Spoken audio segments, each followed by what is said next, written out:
Hello day students, कैसे हैं आप सभी। आशा है आप सभी बढ़िया होंगे और अच्छे से पढ़ाई कर रहे होंगे। फिर से स्वागत है आपका आपकी यूट्यूब चैनल देसी मैथ 16 में।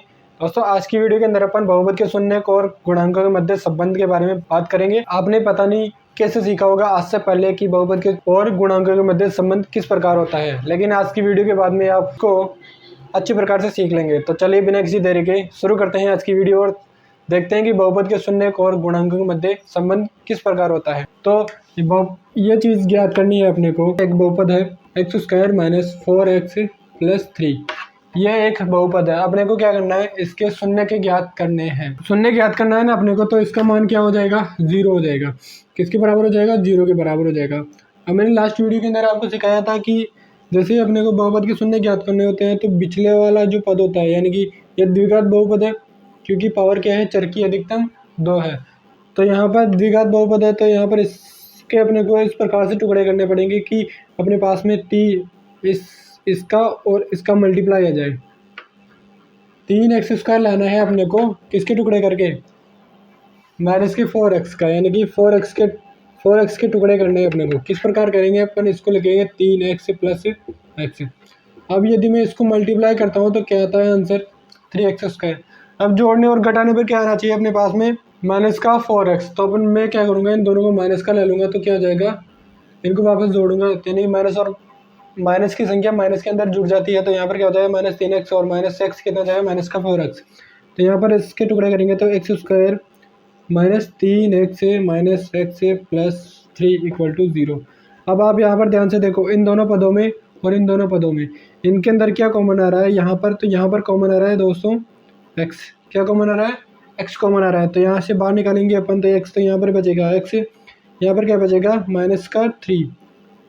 अब यहाँ पर ध्यान से देखो, -x और +3। अब अपने को ये वाली चीज़ लानी है यहाँ पर, तो क्या करेंगे अपन, यहाँ से माइनस, इन दोनों में क्या कॉमन आ सकता है, 1 कॉमन आएगा। लेकिन किसका लेंगे अपन, -1 कॉमन लेंगे। तो यहाँ पर क्या बचेगा, x और यहाँ पर बचेगा -3 = 0। अब इन पदों के अंदर क्या कॉमन आ रहा है, x - 3 यहाँ पर भी है और x - 3 यहाँ पर भी है। जो कॉमन रहता है उसको अपन बाहर निकाल लेते हैं। तो यहाँ पर x - 3 बाहर आ जाएगा और यहाँ क्या बच गया, x बच गया और यहाँ पर -1 = 0। अब यहाँ पर आप ध्यान से देखो, दो चीज़ें मल्टीप्लाई के अंदर है। क्या है, x - 3 और x - 1 ये मल्टीप्लाई के अंदर है और इनका आंसर कितना आ रहा है, 0 आ रहा है। अर्थात इसका मतलब क्या है कि या तो क्या है, x - 3 0 के बराबर होगा या x - 1 0 के बराबर होगा। तो अब यहाँ से क्या आ जाएगा, x बराबर 3 आ जाएगा, उधर जाते प्लस का हो जाएगा, यहाँ से x बराबर 1। तो इस समीकरण में x बराबर अगर अपन 3 रखते हैं तो इसका मान क्या हो जाएगा, 0 हो जाएगा। और x बराबर 1 रखते हैं अगर, तो भी इसका मान क्या हो जाएगा, 0 हो जाएगा। तो मतलब ये क्या है, दो शून्यक है। अब अपने को गुणांकों के मध्य संबंध देखना है। तो यहाँ पर पहले आता है शून्यकों का योग। क्या होता है, शून्यकों का योग। शून्यकों का योग कितना है, यहाँ पर 3 है एक, तो 3 + 1 कितना हो जाएगा, 4 आएगा। अब अपने को ऐसी संख्याएं देखनी है कि यहाँ पर 4 आ जाए इसके अंदर, गुणांकों के अंदर। तो यहाँ पर x² का गुणांक क्या है, 1 है, x का गुणांक क्या है, -4 और अचर पद क्या है, 3 है। ठीक है मैं दोस्तों, तो शून्यकों का योग 4 आ गया अपने पास में। अब अपने को कुछ ऐसा करना है कि गुणांकों में कि 4 आ जाए। तो गुणांकों में क्या करेंगे अपन, यहाँ पर 4 कहाँ पर दिख रहा है आपको, यहाँ पर 4 दिख रहा है, किसका है, -4 है। और अपने को x² का गुणांक भी लेना है। तो अपन क्या करेंगे, इन दोनों में से पहले किसका लेंगे, x का गुणांक बटे में क्या करना है, x² का गुणांक। अब ये चीज़ अपन ने ले ली, x का गुणांक क्या है, -4 और x का गुणांक, x² का गुणांक क्या है दोस्तों, 1 है। x का गुणांक -4 और x² का गुणांक क्या है, 1। तो यहाँ से क्या आ गया, -4। लेकिन अपने को लाना क्या है, +4 लाना है। तो +4 किस प्रकार से आएगा, जब अपन क्या करेंगे, x के गुणांक है ना, इसको लेंगे माइनस x का गुणांक। अब यहाँ पर यदि अपन x का गुणांक के आगे अगर माइनस का चिन्ह लगा देते हैं तो यहाँ पर क्या हो जाएगा, इसके बाहर एक माइनस का चिन्ह होगा, क्या होगा, इसके बाहर एक माइनस का निशान होगा, तो माइनस इंटू माइनस क्या हो जाएगा, प्लस हो जाएगा। तो यहाँ पर क्या आ जाएगा, +4। तो ये आ गया अपने पास में इसके बराबर, यानी कि शून्य का योग बराबर क्या होता है मेरे दोस्तों, -x का गुणांक बटे में x² का गुणांक। दोस्तों ये चीज़ आपके समझ आ गई होगी, यदि आपको समझ आ गई है तो जल्दी इस वीडियो को लाइक कर दीजिए। ठीक है, अब अपने को देखना है अचर पद और x² के गुणांकों के मध्य और शून्य का योग के मध्य में संबंध देखना है। तो शून्य का गुणांक, शून्य का गुणा में देखते हैं, तो कहाँ देखें, आप इसका स्क्रीनशॉट ले लीजिए एक, फिर उसके बाद में मैं यहाँ पर इसको रफ कर दूंगा। अब अपने को गुणांक शून्य का गुणा देखना है, शून्य को का गुणनफल यानी कि 3 × 1, तो क्या हो जाएगा, 3 आ जाएगा। अब 3 कैसे आएगा, 3 आएगा यदि अपन अचर पद को लें और इसके अंदर भाग दे दें x² के गुणांक का, तब क्या आ जाएगा, 3 आ जाएगा। तो यहाँ पर क्या लिखेंगे अपन, अचर पद बटे में x² का गुणांक।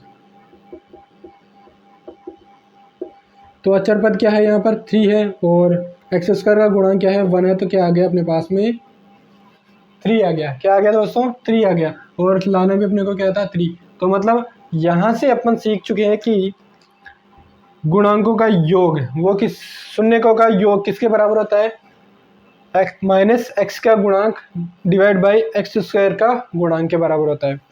और शून्य का गुणनफल किसके बराबर होता है, अचर पद बटे में क्या, x² का गुणांक। तो दोस्तों आई होप कि ये चीज़ आपके अच्छी प्रकार से समझ आ गई होगी। अब अपन एक और एग्जांपल्स लेते हैं यहाँ पर, तो इसको मैं रख करूँगा, आप इसका स्क्रीनशॉट ले लीजिए। एक बहुपद ax² + bx + c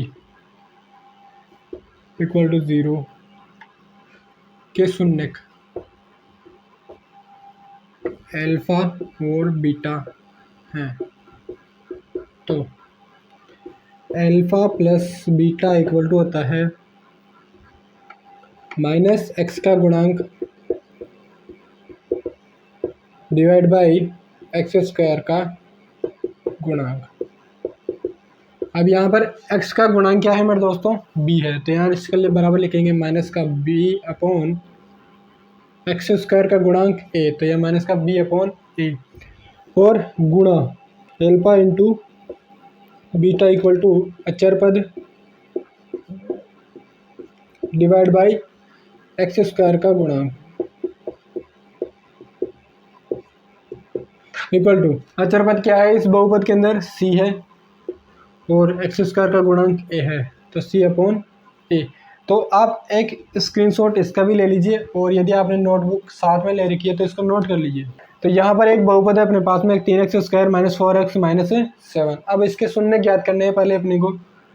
तो शून्य किस प्रकार ज्ञात करेंगे अपन, तो बीच वाले पद के टुकड़े करने हैं, किस प्रकार कि 7 और अचर पद और 3x² का मल्टीप्लाई आ जाए, तो इसको मल्टीप्लाई करेंगे 7 × 3x² इक्वल टू कितना आ गया, 7 या 21x²।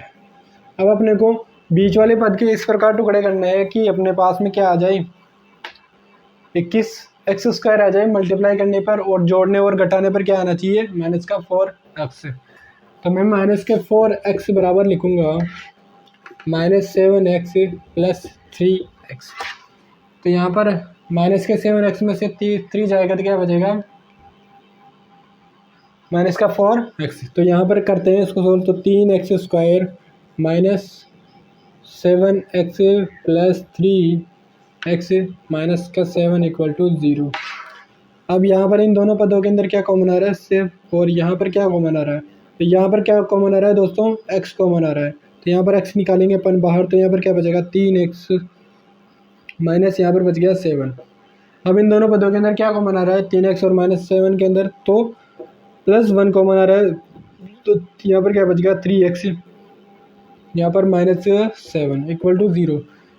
3x - 7 और 3x - 7 यहाँ दोनों पर जगह है, तो दोनों जगह है तो कॉमन निकाल लेंगे अपन, 3x - 7, यहाँ पर क्या बच गया x, और यहाँ पर क्या बचा +1 = 0। ठीक है मेरे दोस्तों, ये चीज़ आ गई।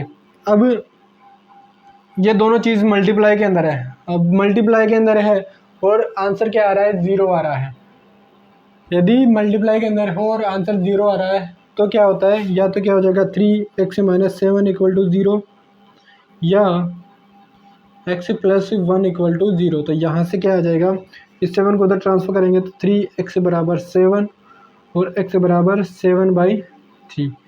तो x शून्य की आ गया 7/3 और यहाँ से x बराबर -1। तो दो शून्य का आ चुके हैं अपने पास में। एल्फा बराबर आ गया 7/3 और बीटा बराबर क्या आ गया अपने पास में -1। अब गुणांकों और शून्यकों के मध्य संबंध देखना है तो alpha plus beta equal to होता है -b/a। तो एल्फा क्या है 7/3 प्लस बीटा का मान -1 इक्वल टू -b। तो b का मान क्या है यहाँ पर -4। तो -4/a का मतलब x² का गुणांक यानी कि 3 इक्वल टू क्या आ जाएगा, माइनस इंटू माइनस क्या हो जाएगा प्लस, वो तो यहाँ पर 4/3। अब इधर क्या आ रहा है देखते हैं। तो यहाँ पर 7 इनका एलसीएम कितना आ जाएगा, यहाँ पर इनका एलसीएम आ जाएगा 3। तो यहाँ पर 3 यहाँ पर बच गया 7, एक 3 और 3 इंटू -1 तो आ जाएगा -3 इक्वल टू 4/3 मतलब यहाँ पर यह संबंध तो ठीक है। प्रश्नावली 2.2 के अंदर सारे क्वेश्चन इसी प्रकार सोल्व होंगे और उनके गुणांकों के मध्य संबंध देखना है। तो यहाँ पर क्या आ जाएगा, ये 4/3 आ गया, ठीक है। अब गुणनफल में देखते हैं, alpha into beta equal to C/A होता है ना। तो यहाँ पर करते हैं इसको सोल्व। तो एल्फा इंटू बीटा यानी कि 7/3 into 1 equal to C/A। Beta -1 है इक्वल टू C/A। तो C का मतलब -7 डिवाइड बाई A का मतलब 3। तो यहाँ पर इसको मल्टीप्लाई करेंगे 7/3 को -1 से तो क्या आ जाएगा -7/3 इक्वल टू -7/3। अर्थात अपना जो ये संबंध है वो एकदम करेक्ट है। आई होप कि आज की क्लास के अंदर आपको जो सिखाया गया है वो अच्छी प्रकार से समझ आ गया होगा। यदि आपको समझ आ गया तो जल्दी से वीडियो को लाइक कर दीजिए। चैनल पर नए हैं तो जल्दी से चैनल को ज्वाइन कर लीजिए। मैं आपके लिए क्लास 10th की मैथ्स के वीडियोस लेकर आता रहता हूँ। तो फिर मिलेंगे नेक्स्ट वीडियो के अंदर, तब तक के लिए गुड बाय, जय हिंद, जय भारत, जय सिया राम।